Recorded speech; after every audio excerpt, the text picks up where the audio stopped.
Good evening, everyone. Thank you so much for joining us for the South Asian Heritage Month Literature Programme. And we are joined by Mohsin Zaidi, author of the beautiful memoir, A Dutiful Boy. Hi, Mohsin, how are you doing? Hello, I'm okay, thanks. How are you? Yeah, I'm good, thank you. I'm good. Thanks so much for joining us. Thanks for having me. Your book was incredible. It was absolutely wonderful. It was an incredibly powerful piece of work. It is a coming of age story that deals with family and deals with identity and culture and dealing with coming to terms with being gay, and also your being the first person in your school that went to Oxford University as well. And really, we're on a journey with you through these formative young adult years. And it is an incredible thing. I sat there and listened to it because I listened to the audiobook. I sat there and just listened to it all in one go and lapped it all up. I was wondering what was the impetus behind the book? What was the thing that made you need to write this? Well, without wanting to be convoluted, I'm gonna tell you about when I was 13 years old, and it's a story I write about. But essentially, I was getting ready for school, and I remember that there was this really handsome guy on the program, on The Big Breakfast, which was his breakfast TV show, and it turned out it was Charlie Hunnam, who's an actor. And I remember just being so captivated by this beautiful looking person and just not knowing what was going on inside, but knowing there was something that I just couldn't take my eyes off. And then a few days later, I saw the same guy on a billboard next to the words Queer as Folk, Channel 4, 10 p.m. Tuesday. And then when that Tuesday rolled round, I knew I had to watch. And I remember creeping down the stairs and then holding the remote control really tightly and just being so petrified about being caught. And then when I turned the TV on and there were these men being intimate, I immediately saw myself. And I hadn't realized that that was me and that I was in that in some way. And it was kind of liberating, but also petrifying. Mm. And I think one of the main reasons for writing the book was because I wanted to be able to show other people like me that we exist. And also because, relatedly, I wanted people to feel less lonely. Because although, yeah, I saw these two white gay guys making out on TV, that wasn't me. And although it helped me appreciate that I liked men, what it also did was tell me that, okay, that's something that Western people do. It's not something that we do. And so one of the reasons for writing the book was to say we exist. That's incredible. And I think stories like this are so important, particularly for our community, for that exact reason. And so our theme for the Lit programme this year with South Asian Heritage Month is what stories are we reflecting back to children? What are we reflecting back to children through our stories, and what then does this tell them that they can dream for themselves? And I think this fits so perfectly into that, because that doesn't just include representation in stories in terms of characters that look like you, that are the love interests, that are in positions of power, that are the male or the female lead. It includes reflecting back a world that gives us an accurate and true picture of who we are and our history and our contribution to this society, but also reflecting back a world where who you might want to be and who you might love is accepted and is wanted. And what I loved most about your story was the fact that you dealt with some very prickly and barbed elements of how culture and religion and being Shia Muslim intersected with how you grappled with this identity and came to terms with it. But it was never in a derogatory way. It was like this love letter to who you were. It was a love letter to family. It was a love letter to religion. It was a love letter to culture. And I remember even sort of 2/3 of the way throughout the book, and even as you were sort of coming to terms with, and when you were almost at the end of this journey of self, there were these little pockets where you would still begin things and then then you would read that you'd say Bismillah before starting an exam, and little things like that, where there were anchor points where nothing was lost. There was no sense of having to give up part of who you were, and so there was always this strong connection to culture and family and to religion, and we don't find that often. Was that something that was very important to preserve in the writing of this? Well, first of all, thank you. That's really nice of you to say that. I didn't intend to do any one particular thing. I intended to tell an honest story. So the reason that there is no hatred towards Islam, the reason there is no hatred towards my culture, is because I love my community. And I have got so much from my faith. Now, okay, I'm not a practicing Muslim now. I identify as culturally Muslim, but I am a Muslim. And the Muslim community is such to the extent you can even generalize, but there is so much love in it. Like, I remember when I would like, you know, when I would fast, and I was at university in my first year, and I would go to like a Muslim restaurant to have halal food, and it would be Rosa time, and you'd break fast, and I'd be looking at the clock, and the guy behind the counter, whoever it was, would be like, are you fasting? And I was like, yeah. He'd be like, okay, here, eat this. Your food will be a little while longer, but just eat this on the house. And I didn't want to let that go, because I didn't think it was fair for me to be kicked out of that. And there wasn't like there was somebody saying you're not allowed to belong here anymore. So I just tried to tell the story as I saw it. And I guess, to be honest, there was a part of me that worried that because of the whole sexuality versus Islam thing, and because the media is so quick to fuel any fire that rages towards Muslims, I was really mindful of that, of not becoming that fuel. And fortunately, at Penguin, one of the people who helped with kind of doing proofreads of the book was this young Muslim woman called Noor. And it was really important. I mean, I remember when they told me that there is a young Muslim woman on the team, I was so excited, because I thought to myself, okay, this is a person who understands writing and understands Islam. And it's really important I have both, because there are some people over here who are my Muslim family and friends, and there are some people over here who are at Penguin who understand writing, but there's very few people in the middle. And that what I need is somebody who's in the middle, because they'll be able to best help me communicate the message in the strongest way possible. So I guess, although I was trying to be as authentic as possible, I was also careful not to create anything that could be used against the Muslim community. Absolutely. I think, and it was apparent in the reading of it that it was very respectful of who we were. And I think it's very, very hard to do that. There are a handful of writers that have done that so beautifully and so effectively. And I think a great deal of this as well was that it was very much a story of family, and it was very much a love letter to family as well. And I remember that that I was reading that when you came out to your parents and your mother and father, that they said that you're still you, and that that there's nothing that you could do that would stop you from loving them. And equally as well, there is a story here where you attended support groups together. There was so much community within this wider community of South Asian children and their parents who get together to talk about it. And there is an extraordinary part of this book where your mother stands up in front of everybody at the community group, and she says, actually, this is really hard for me to deal with, and I find this very difficult because we are taught X, and I'm in this situation, which is Y. And your commentary at that point said it didn't really matter to me that what she was expressing was concern or negative or displeasure.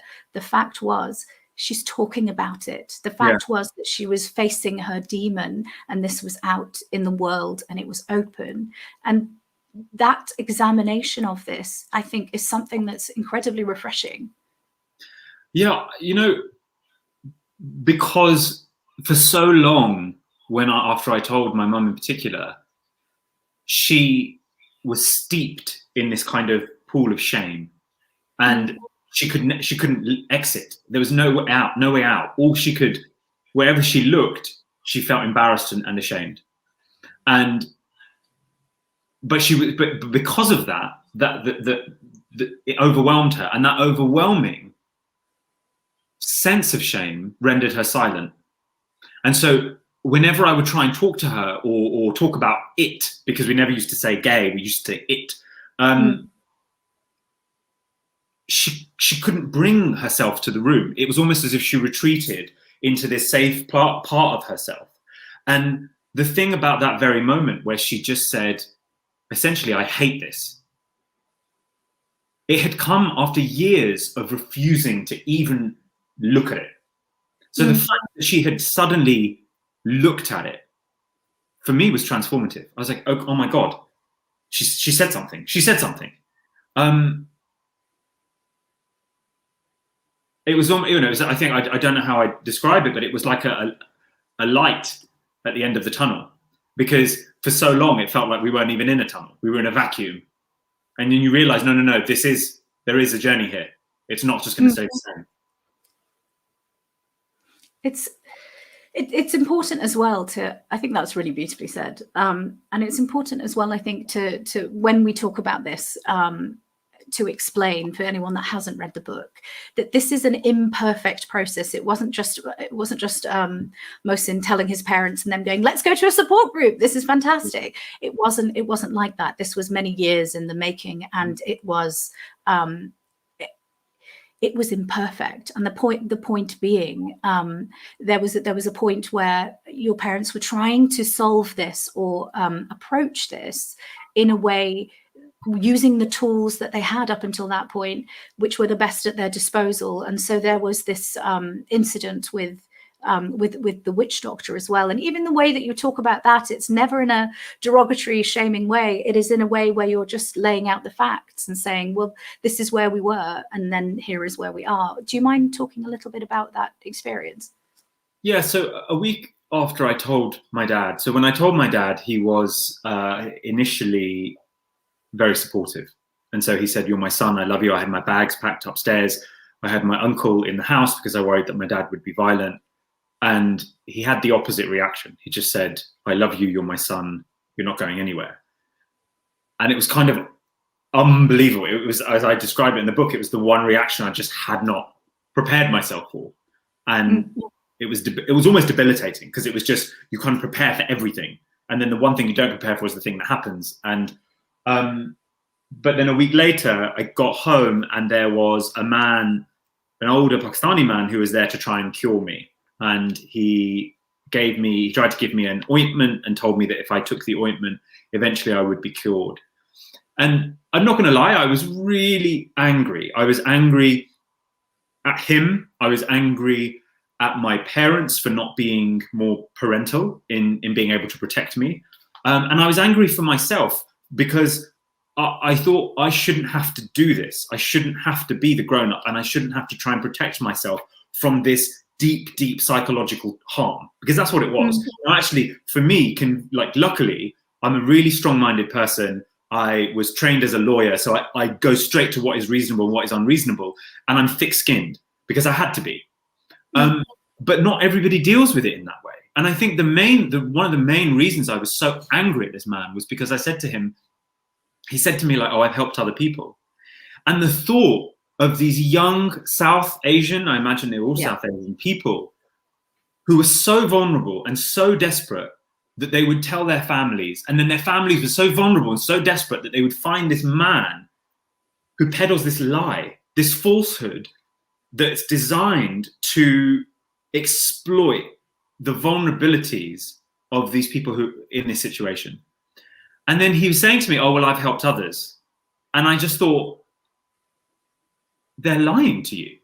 They're lying to you, because they need to put the mask back on. They have been courageous enough. They're the few that have been courageous enough to take the mask off and say, Mum, Dad, this is me.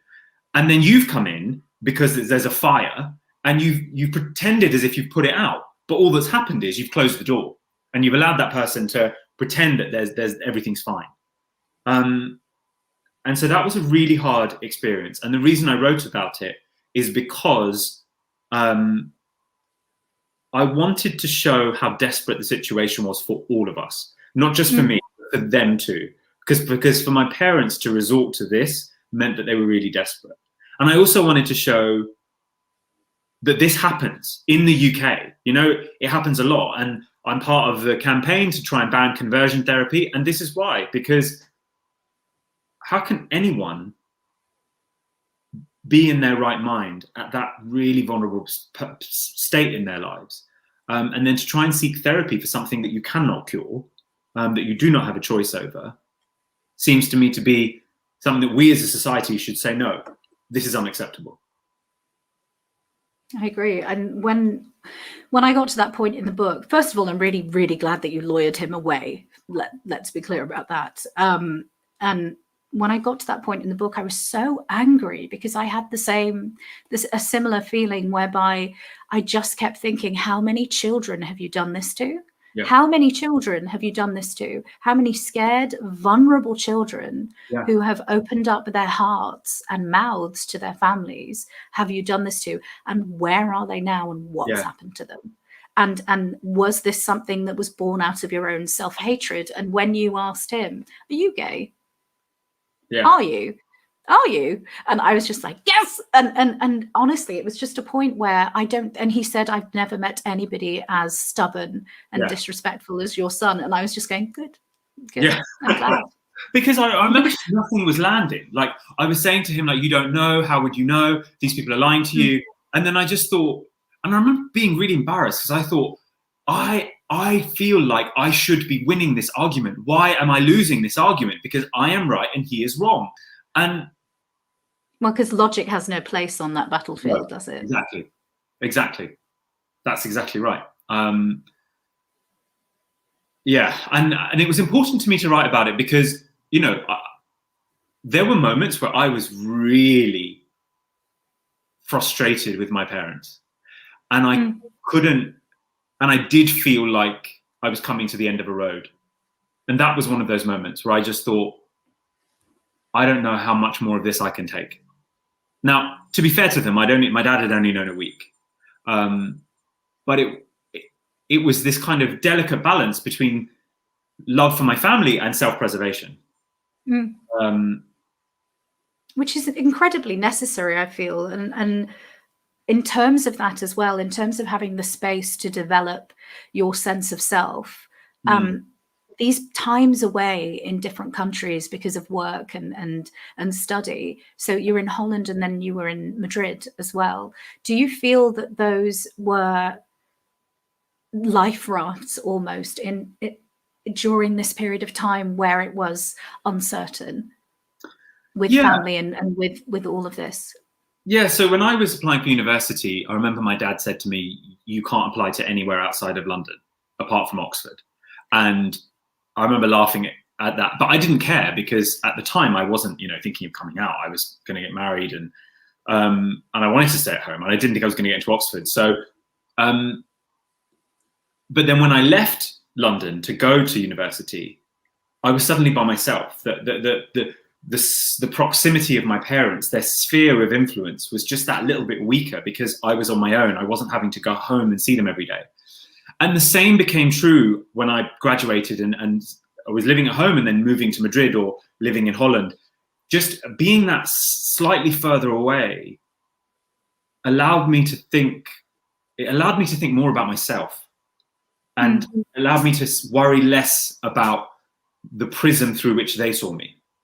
So, because I think that's the thing, right? When we're home, in particular, we look at ourselves through the eyes of our families. And the great thing about having that distance was that it allowed me to stop looking at myself through their eyes and start looking at myself through my own eyes. And so, yes, you're right. They were life rafts. And you could really tell as well the way that you wrote, and I don't know whether this was deliberate or not, but as we went on that journey with you, you could tell your sense of self and how purposeful your voice became throughout.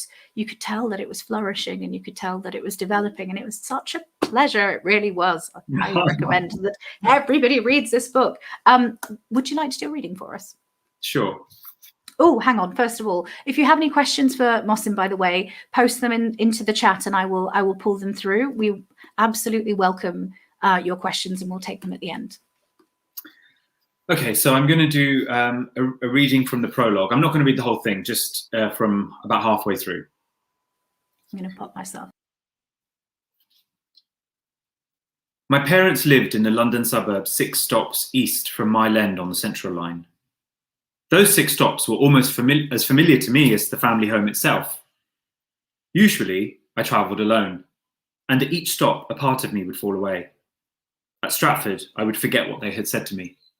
At Leighton, I would discard what they had done. By Leytonstone, I'd put down the anger I felt towards Islam, dear to them and once so dear to me. At Snaresbrook, I'd suppress my anger towards them.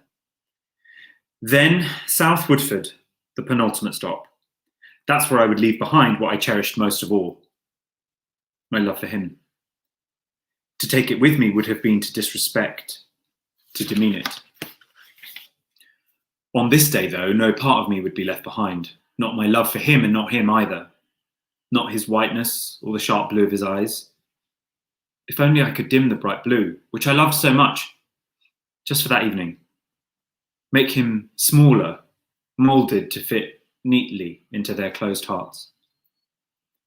Hours before we left, I lay on the bed, feeling as blank as the ceiling I stared at. I couldn't do it, I told him.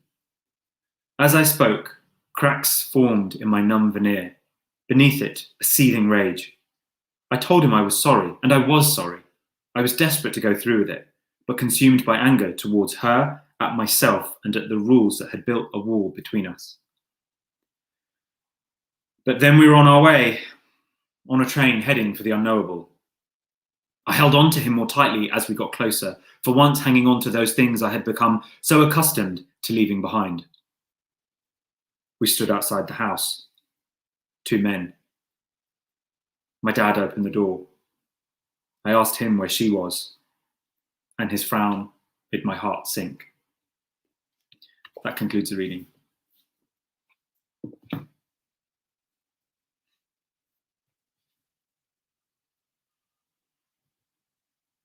Sorry, Natasha, I think you're on mute. Oh, I'm so sorry. Thank you so much for that. I wanted to ask you a bit about Maureen, who started off as a counsellor for you, but then, as you said, became a friend of yours. And you referred to her in the book as somebody who, Maureen worked with my feelings as though they were the colours of a Rubik's Cube. She was able to align, and I thought that was rather beautiful. Yeah. I remember writing. She was probably the hardest person to write about, actually, because I think it's very difficult for me to have any perspective on my relationship with her, because she saved my life. She saved my life, and she didn't just save it, but she made it better than it ever could have been. Because I could have gone to anybody, and any therapist, potentially a decent one, could have helped me avoid hurting myself. But no other human being could have helped me to realize my potential. And that's what she did. She helped me to not only accept who I was, but to love it and to find strength and power in it. And that is something that is such a gift. And I don't know. I don't know if I'll ever be able to do that for anybody, but if I can, then I'll. I think you already are. Oh, thank you. That's very nice of you to say. But yeah, and the Rubik's Cube thing, I must confess, I was really proud of myself when I was writing, because I was just like, it's great. How do I explain? And that's exactly what it is we share a way of thinking, but she has something that I don't, which is wisdom. Or I have some wisdom, but as somebody who is older, she has more wisdom, because I think wisdom isn't something you can read about or buy. It's something that it comes with the more time you spend on this planet, the more you accumulate. And so although we share a thinking, she has a wisdom that I am hopefully going to gather. But as we grow old at the same time, she will have more wisdom than me as we get older. And so I have this kind of person who's got a further ahead of me that's able to think in the same way that I do, and it's a real luxury. So yeah, I mean, I talk a lot about the importance of finding somebody like her that you can talk to and be completely yourself with. And don't get me wrong, there are moments when she saw the really ugly sides of me, but to know that somebody can see the nastiest, most ugly parts of you and still think that you're fundamentally all right and that you're not an awful person, that's probably more validating than anything else. Absolutely. I think it's another lifeline, isn't it? It's something that we all need. And particularly in this situation, it is like you say, it's a lifesaver. And yeah, I wish, you know, if I was like the richest man on the planet and I could do anything with my money, it would be to try and pay for everybody to have therapy once a week. I just think governments should do it. It should just be this. I wonder how much of the ills that we face in society are to do with the fact that not enough of us just have somebody to talk to. So yeah, that would be my dream. And how much of a difference that would make as well, just being able to humanize what you're going through. Because I think when we, particularly our community as well, I think as South Asian communities, we are socialized and conditioned to internalize so much of our pain. And I think this is an intergenerational post-colonial thing. I think that, you know, we come from a legacy of fractured land, and all of that trauma is just so wrapped up and held. And it has been for generations now. We're in the third generation of trying to unpick all of that. And our grandparents' generation went through that initial trauma. Our parents' generation were trying to build a life for us and sheltering us from all of that unabashed racism. And we were trying to grow up in this, under this relative bower of safety, but then trying to figure out who we were with these dual identities and with a layer of shame around everything that we were, because we were growing up in a society that made it very clear that who we were, what languages we spoke, what we eat, how our houses smelled was implicitly lesser, less dignified, less cultured, less refined, less everything. And then if you are then grappling with this identity of who I might love, and that not fitting this paradigm of must get married to the person of the opposite sex and start a family quite young and be religious in whatever subculture of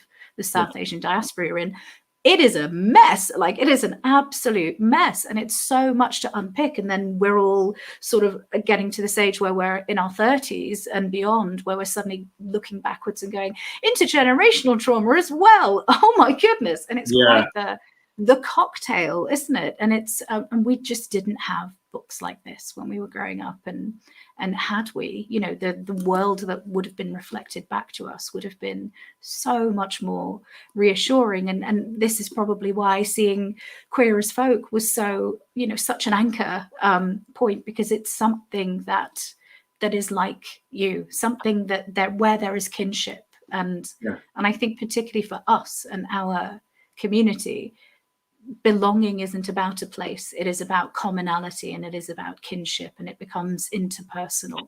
And so memoirs like this, stories like this, and stories like this in particular that don't rubbish who we were and don't rubbish who we are, and create space for all of those things to exist in harmony, but also respect the fact that and honor the truth of the fact that this is a messy process, but it's possible to get there, and are so important, are so very, very, very important. I wanted to just touch on as well, you are a trustee of Stonewall, aren't you? How did you get involved in all of that? Well, so I was on the board of Pride in London for a few years, for about 5 years ago. I was the first legal director they had, and I left because the organization had serious organizational issues when it came to race and diversity. And you know, the news recently around racism at Pride in London was no surprise to me. And I left to join Stonewall because what I realized was kind of two different things going on. One was that, as far as I was concerned, Pride should be about protest. It should be about saying, we're great here, some of the time. Actually, there's loads of homophobia in the UK too. But look at all of the places around the world where you can't even kiss the person you love. You can't even hold their hand. You can't live together. You can't marry because you could be killed or you could be beaten. So for me, that's what Pride should have been. And it took me 3 years to realize that they didn't see it that way. The other thing about it, though, was that although Pride has its place, I wanted to be closer to the action, so to speak. I wanted to join the Europe's, or I think outside of America, it's the biggest, largest LGBT charity. And then I spend all my time, I've been on the board for 4 years, and I spend most of my time asking the organization what it's doing about ethnic minorities, working class people and people of faith. Because those are the things that I care about when it comes to the queer community. And I try and help the organization do more.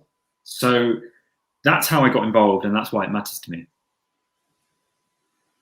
I think it's incredibly important, and I'm really appreciative of the fact that you bring faith into it as well, because I think there's a lot of, and I'm sure a lot of people feel this way as well, it's almost as though if you come out, your faith is revoked. And you no longer, there is this understanding that you are no longer a member of your religious community, and you almost have to trade one for the other. And that perhaps is from just lack of understanding about this. And conversion therapy is heavily steeped in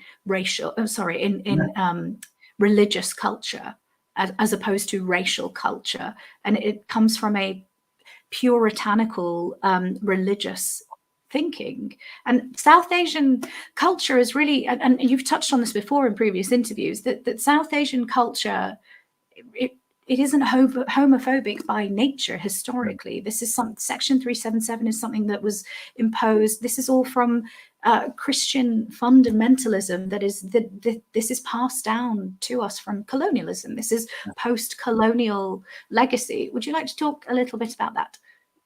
Yeah.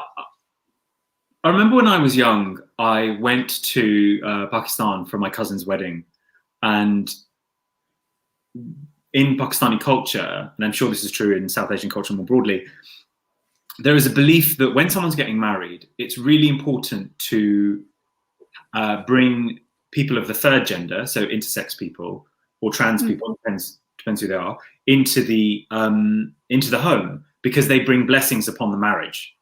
And unfortunately, one of the things I write about is it becomes quite a humiliating experience for the person because they're expected to dance and perform, and that's a complicated legacy. But it really got me thinking about how the I don't know if it's called third gendered anymore, but the idea that there are not binary genders has existed in the Indian subcontinent for hundreds of years.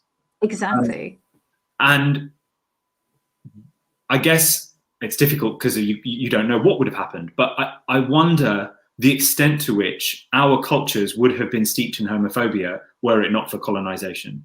And I think the simple discussion I tended to have when I was going on dates with people who would assume that I am from a really homophobic background, but they are not, is to remind them of the history.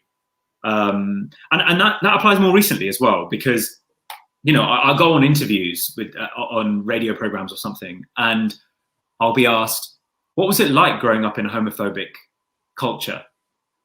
And then I say, okay, well, what do you mean by culture? Because I grew up in the late 80s and early 90s when the AIDS crisis was raging. And so gay people were blamed for that, where the Tory government had introduced Section 28, which banned the promotion of homosexuality in schools. So that's the country I grew up in.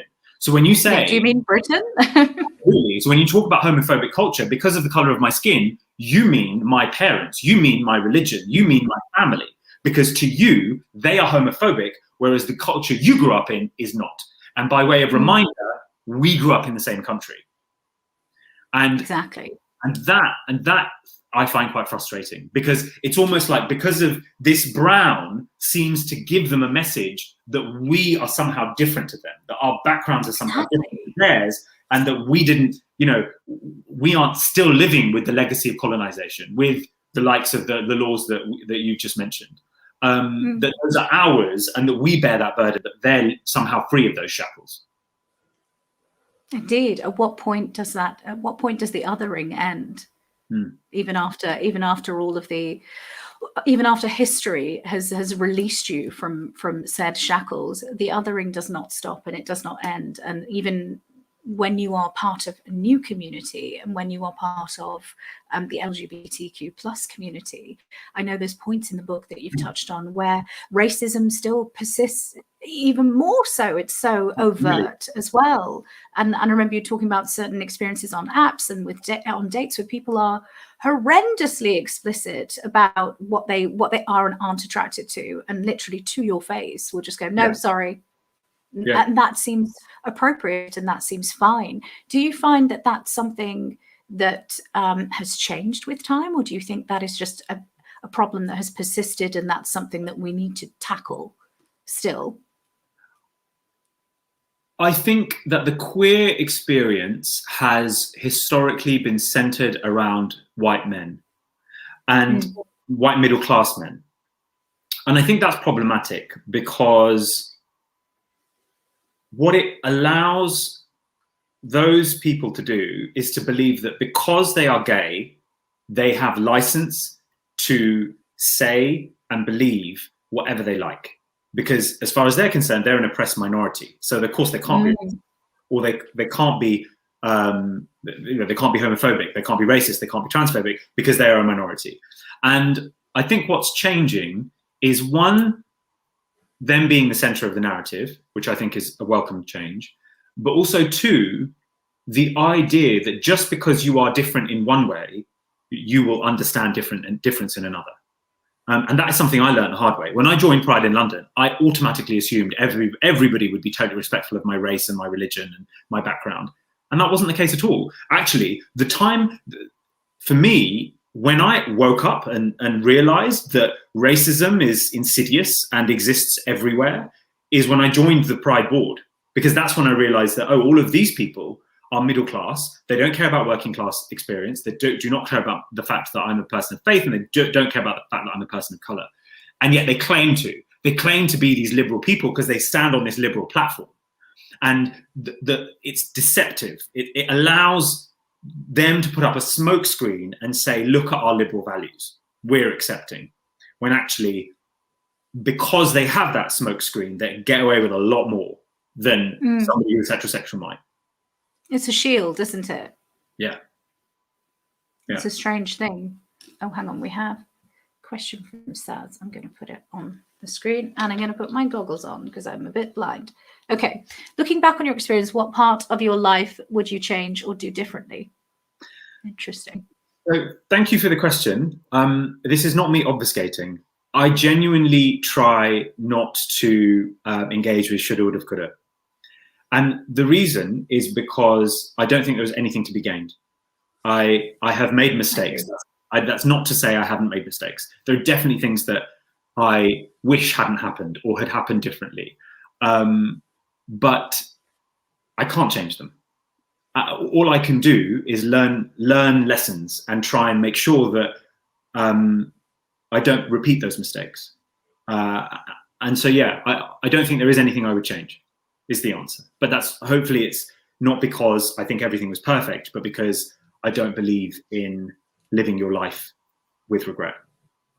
Exactly. I agree. There's a friend of mine said something incredibly powerful to me when something enormous had happened, and I was just blown down by it. And she said, your life happens. Mm-hmm. It happens, and there's no apology to make about that. And now it's something I tell other people, including myself, whereby there are certain points in your life that there's no need to feel shame around the material facts of them. These are things that happened. And processing that and doing the work to move beyond those things and to and to take care of yourself after those things, and to nourish yourself and heal yourself after those things, is where all of that emotion should go.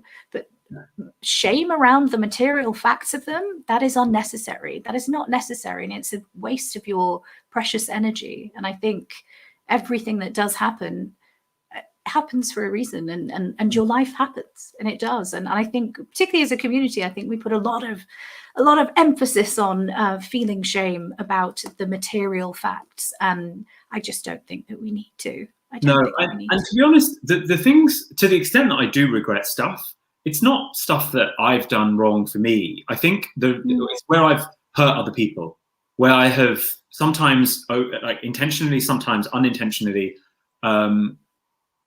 just caused distress and or disappointment or harm, and I think so. I try and apologize, and I try and learn from it, and try and make sure that I don't do it again. So to the extent that I would answer that question, it would be around anything that's happened vis-a-vis my relationship with other people, where I feel like I've let people down. But in terms of my own experiences, I don't think that. I don't think that I would change my answer. Yeah, that's really beautiful. Yeah, I think rage. Don't get me wrong. I mean, so James Baldwin is one of my favorite writers, and what he said was, and he was talking about America, and he was talking about being black, and he said, to be relatively conscious and black in America is to be angry all of the time. And if I'm completely honest, I feel exactly the same. I am low level angry all of the time. I lead this really privileged life. I am a professional. I get paid a decent salary. I have a roof over my head. And yesterday, my fiance had his second COVID jab on Friday night. And yesterday he was wiped out.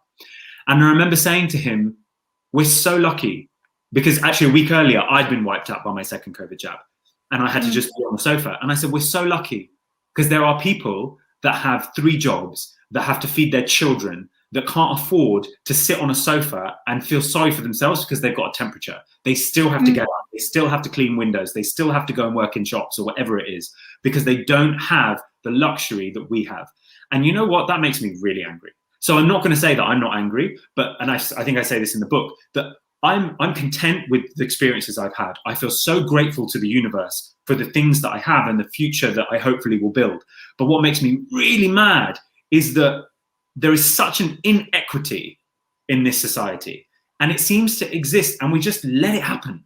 We just leave it. We just leave it like it is. It's like Victorian Britain all over again, isn't it? And it seems that status quo seems acceptable to so many, and it literally keeps me up at night. It's so, because it's, the disparity is so huge. But I think, by the way, I think some. Oh no! It's just because I was going to flash it up later because I've realised you're in the middle of talking. But sorry. How do you stay resilient working for an organisation where racial work still needs to be done? Excellent question. Thank you, Maya. Working for an organisation where racial work still needs to be done.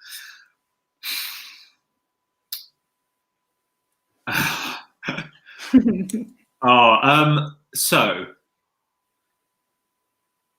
how do you stay resilient? I mean, Maya and I do a lot of decolonization work with our podcast, so she understands the anger. Let it out. Like, I think, honestly, if there's one thing that I don't do, is I don't harbor. If something is annoying me or something is frustrating, then in a really calm and reasonable way, I say how I feel. And I think you have to pick your moments. You know, you're not going to do it in front of a client, in front of in a big meeting, but I make sure that my feelings are known. And I think the reason to do that, I mean, I've just started a new job, and actually everyone's lovely there so far. So fingers crossed I won't come across this. But I've been in plenty of situations where that's not the case. And I think that it's so important to say when something is bothering you. But I think it's important to do it in a rational and reasonable way. And I'm not just saying turn the other cheek. I'm saying that if you do it with anger, fine, go ahead, because we all have a right to be angry. But I choose not to do it with anger, because if I do it with anger, then people don't listen. They're just like, oh, there's that brown guy shouting. That's what we expect from him. We expect aggression from this person. So what I do is, in a really, really reasoned and dispassionate way, I deconstruct what has happened and I present it to the person and I say, what do you think about this?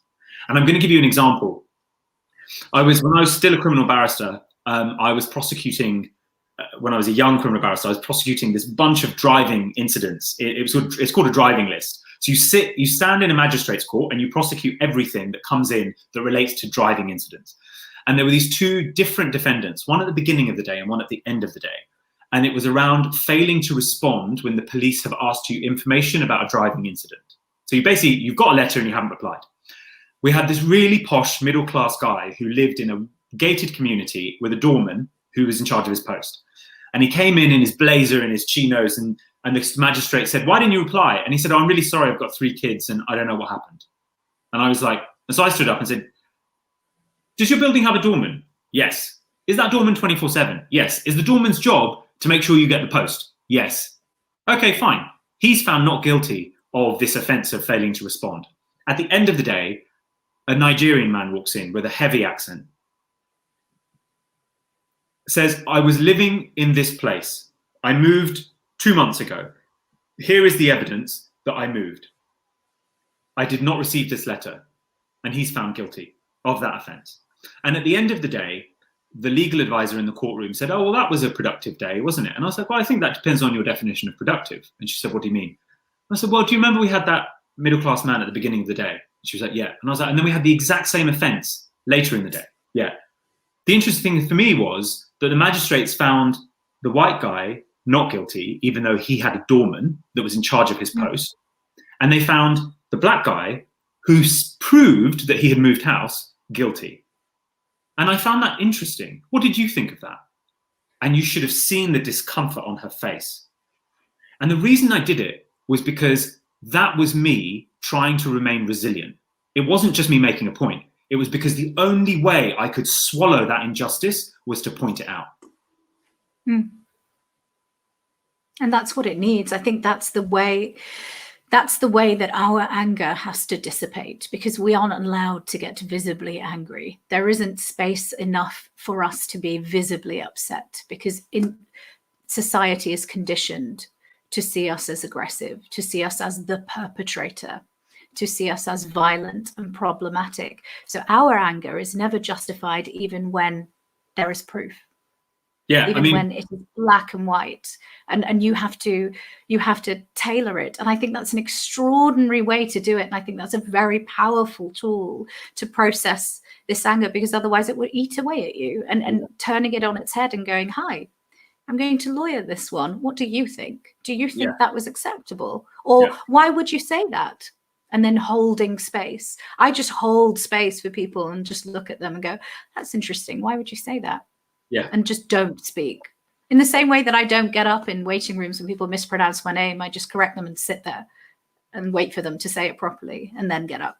Because because I can't just frustratedly go, it's this, when my mother was a teacher and 5-year-olds get it right, why can't you? And there's no point getting angry.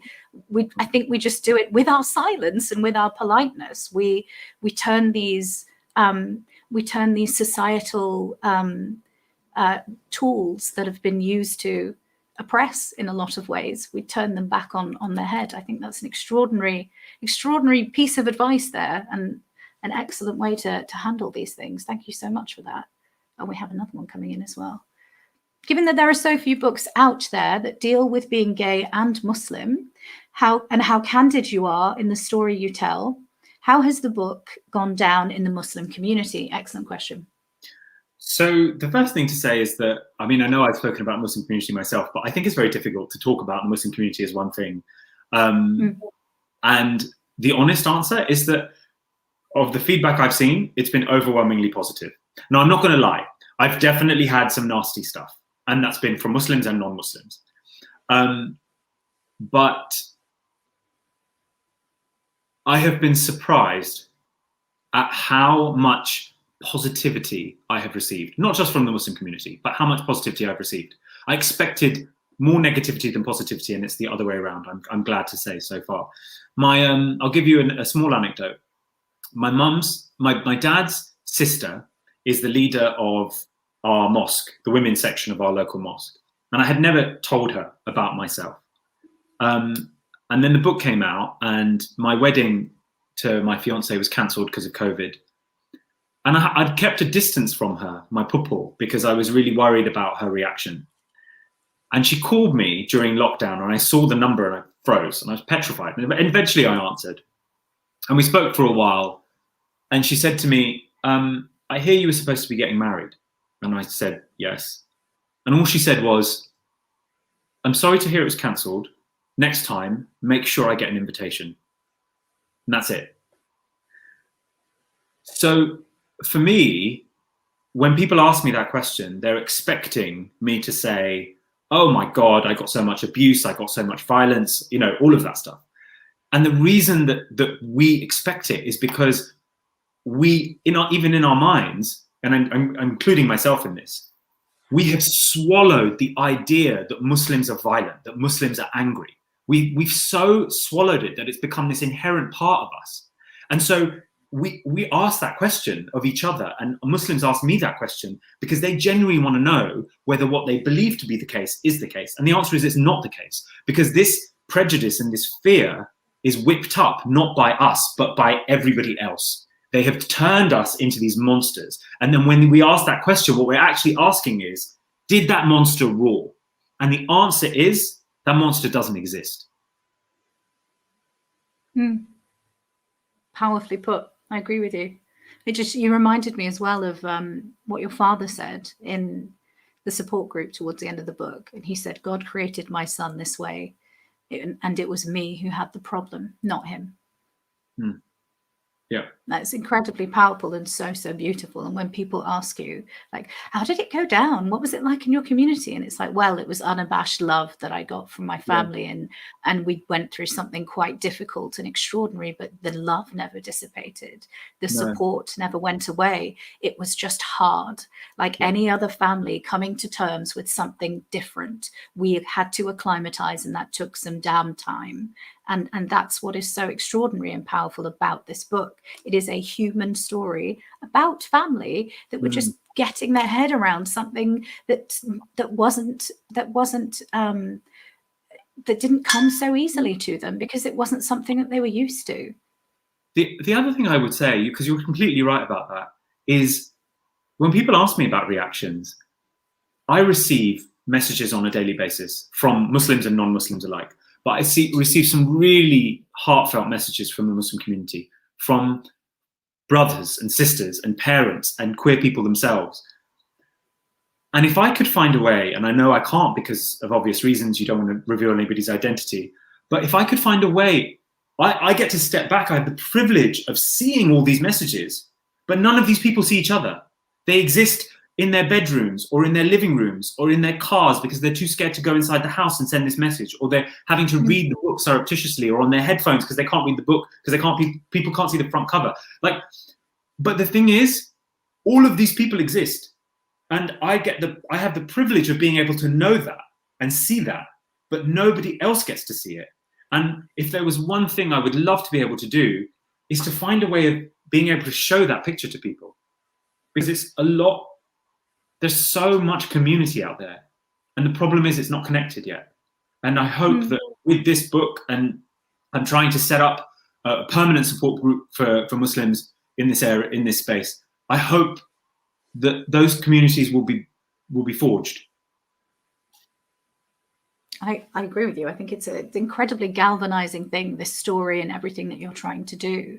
And it is that. I think everyone is just everything is so dissipated at the moment, and everyone feels so alone in their own sort of microcosm of going through such synonymous experiences. And it's about how we create that network, how we enmesh that in what we are reflecting back to readers, what we are reflecting back to children, what we are reflecting back to adults who've been holding on to this for their whole lives and not knowing where to put it, because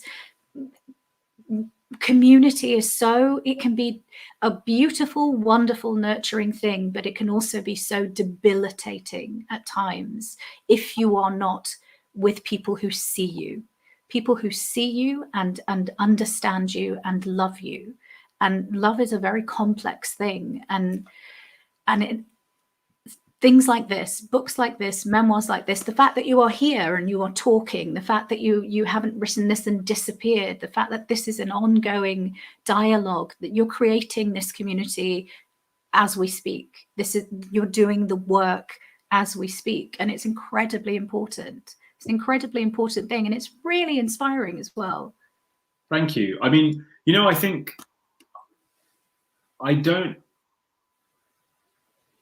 it's easy to believe that the reason I wrote the book is for a platform. And what I say is I could have written anything. And okay, maybe people would have been less interested, but I wouldn't have written something so personal if it weren't for the fact that I genuinely believed that things need to change. And I can't do it alone. And my hope is that by writing this, that it encourages others to tell their stories. Because it's not that, and I say this at the end of the book, it's not my story that's important. My story doesn't matter. What matters is by reading it, you feel more emboldened, or you feel safer to be able to tell your own. Would you mind reading the epilogue at all? I think it's a really powerful piece of writing, and I think it really will help people understand the message of the book as a whole. It's beautiful. Should I read all of it? Yeah. However much you feel comfortable reading. Okay, I'll read it. Okay. Once you come out to your Pakistani Muslim parents, nothing is scary. At least, that's what I assumed until I started contemplating my thoughts and experiences finding their way out of my mind and into the world. I can't give a straight answer as to why I wrote A Dutiful Boy. In darker moments, I think it's about rage, about refusing to accept things for the way they are instead of the way they should be, about the grossly uneven playing field on which some of us try to play fairly, about the idea that any of this, any part of me, should remain hidden away. But actually, I think it's more about letting go of that rage than inflicting it. I have carried this story for a long time. Writing these words brought a profound sense of relief, as if I had finally unburdened my shoulders and laid the heavy weight of it all onto these pages. As a criminal barrister, my job is to tell a story. I tell my client's version, drawing together different threads to present a beginning, a middle, and an end.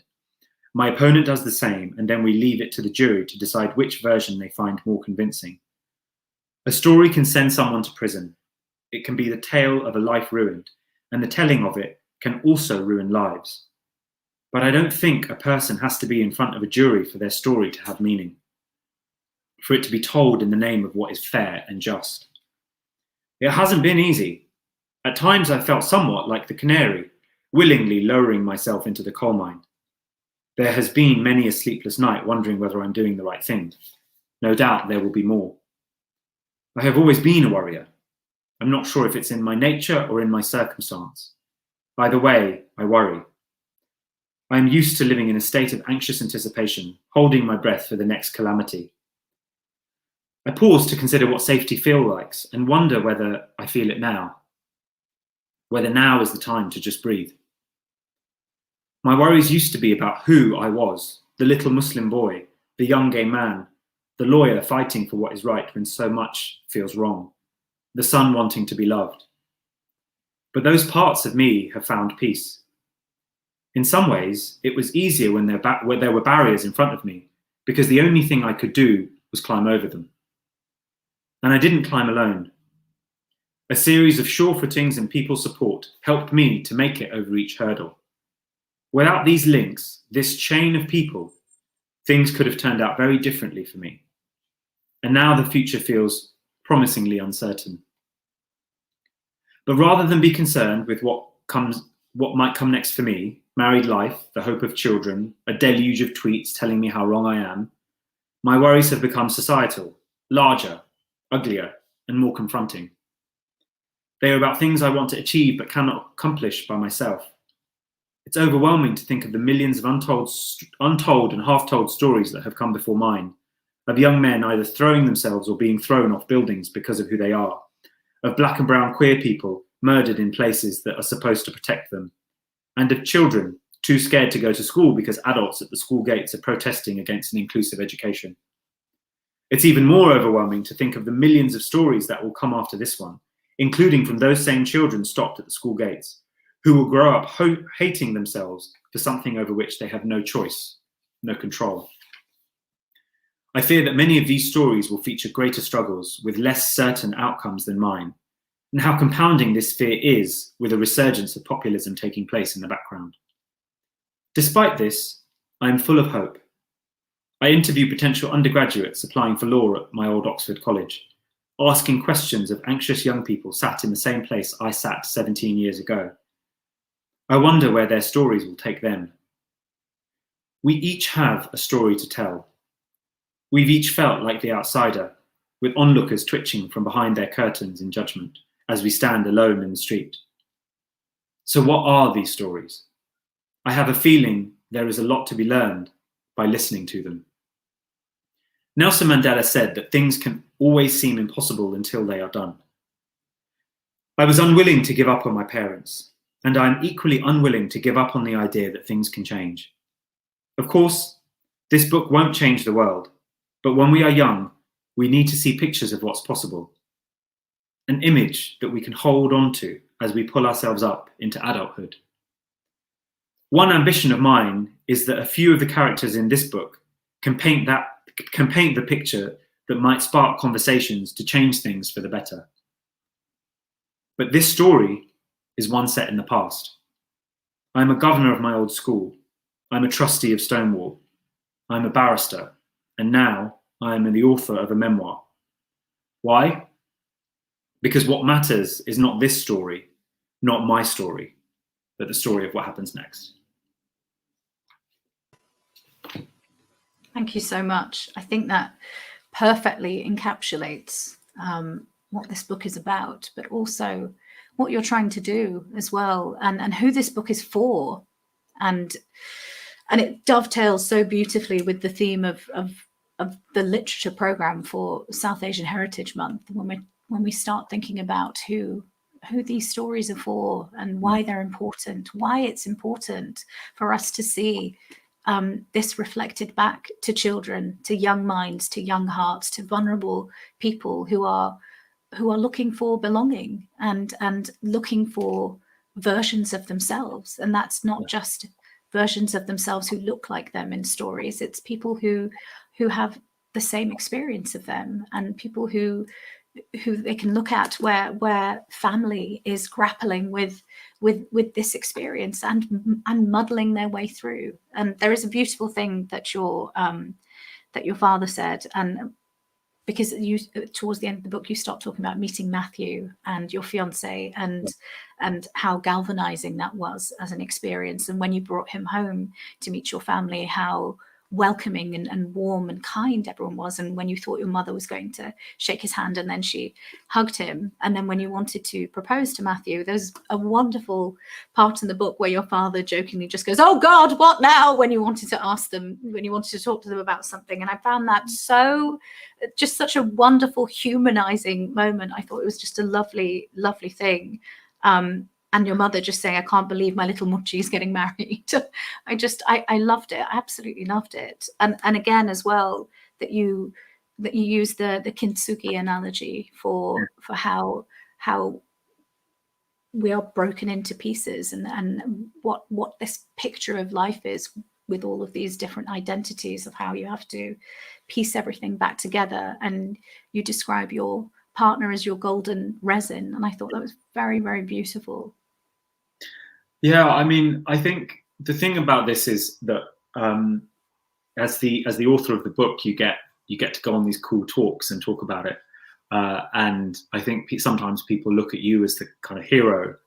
And actually, I'm not the hero of this book. The heroes of this book are my parents. It's Matthew. It's Maureen. It's my friends. It's my brothers. It's the community of people that helped to protect me and save me and love me. And I think if there was one thing I would love to bottle and share with all of them, it's all of this, because the kindness through which you have shared your experiences of the book has really touched me. And I wish that it was something, this feeling, I wish I could just kind of pop it in the post and send it to all of the people who really deserve to feel it. because this gratitude belongs to them, right? Like I put it all in one place, but actually the reason that I'm sitting here, the reason I'm talking about it, and the reason that I can be so proud of this is not because, you know, I am now a lawyer having grown up in a council house. The reason I can be proud of it is because all of the love that I have received is the hope in this book. And it means the world to me that, that I've met all those people. Please tell Abbas I really loved that he asked you if you tasted KFC when you came out to him. I thought that was amazing. You know what? I'm definitely going to tell him that, because very funny. He gets, so I get a lot of messages, and sometimes what I do is if I'm able to anonymize them so people can't tell who it is, then I share messages with my family, and they're under strict instructions not to send them any further. But if they're not identifying, I will say, look at this message I've received from this mum or from this child, or from, and Abbas is the one, he's always just like, oh, I don't get enough messages, like, because the little one, Raza, because of the rainbow laces analogy, gets loads of love, and my mum and dad get loads of love, and he's always just like, oh, you know, everyone just thinks I'm homophobic, but actually I'm like your twin, so I'm the one who should get way more messages. I'm definitely going to share that with him. That was hilarious. I could not stop laughing.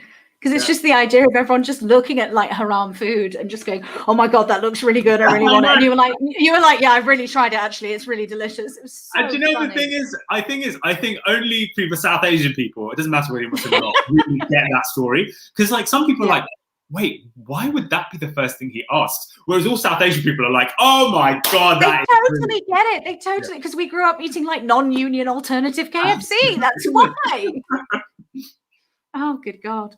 I feel like we could talk about this all day. Genuinely, it's been an absolute pleasure. It really, really has. Hang on, we have one more. Oh, it's just a comment. It's a comment saying how wonderful you are and powerful words in block caps. I fully agree. Love that. Thank you. Just lots of things coming in, just saying how wonderful. I know Lax. That's very kind of him to say. Oh, is that Lax? Yay. Hi, Lax. Lax is great. Is that Lax? It must be. Oh, it's on his YouTube account. Love that. Thank you so much for your time. This has been an absolute joy. It really has. Thank you. Actually, I should thank Lax, because I think he's the one who suggested me for Thank you, Lax. Yeah. Where can we stalk you? Where can we follow you? Where can everybody follow your work? I'm on Instagram and Twitter, and I do use them because my agent tells me to, but I can't. I must It's hard work sometimes. I'm not the biggest. I think I use social media, so you'll see that I do use it, and particularly about the book. But I have a complicated relationship with it. I think that it can be unhealthy because I'm not saying anything novel here, but you project a certain view of yourself, and things are not always rosy. So I am on social media, and please follow me if you want to. But it's take it with a pinch of salt, because there's lots happening behind the scenes that is just hard human stuff. Absolutely. Love that. Thank you so much for your time. This has been an absolute delight. Thank you so much, everybody. We were going to leave it there. Oh, there's a question above. Okay, where is the question? I'm so sorry, we don't have time, but I will pass your question along to Mohsin. I will. Thank you so much, everybody, and happy South Asian Heritage Month. And we will see you later.